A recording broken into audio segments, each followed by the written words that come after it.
వాళ్ళకి జగన్ నువ్వెందుకు తిరగట్లేదు అని చెప్పేసి వీళ్ళని చివరిలో తిరగమంటేనే వెళ్ళాడిపోయారు. వీళ్ళంతా ఏంటంటే గోల్డెన్ స్పూన్ బేబీ లాగా ఫీల్ అయ్యారు.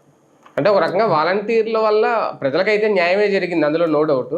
సంక్షేమ పథకాలు అనేటటువంటిది ఇవ్వడం బిగిన్ అయ్యాక ఎట్టాగు జనం ఓట్లేస్తారులే, అవి తీసుకున్నాడు ఎందుకు వేయడులే అనే అహంకారం పెరిగింది నాయకుల్లో, ప్రజాప్రతినిధులు అహంకారం పెరిగింది. ఈ అహంకారం ఎందుకంటే 2 కోట్ల మందికి ఇస్తున్నాం, ఎవరి కోసం వేయరు అనే అహంకారం పెరిగింది. అహంకారం వలన దెబ్బతిన్నారు.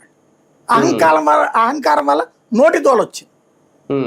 జనాలతో సంభాషించేటప్పుడు అహంకారపూరితంగా మాట్లాడారు. అంటే ఇప్పుడు మళ్ళీ ఆ వ్యవస్థని అన్నా తీసుకొస్తారేమో, ఇది ఒక బ్లాక్మెయిల్ రాజకీయమా? అంతే, ఖచ్చితంగా.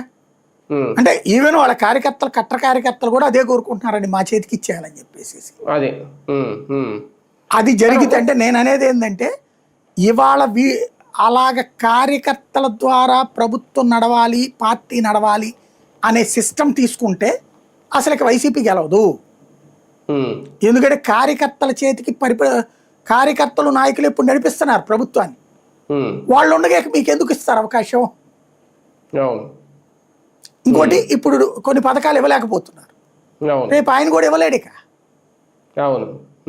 కదా, సమస్య ఇంకా పెరుగుతాయి కదా.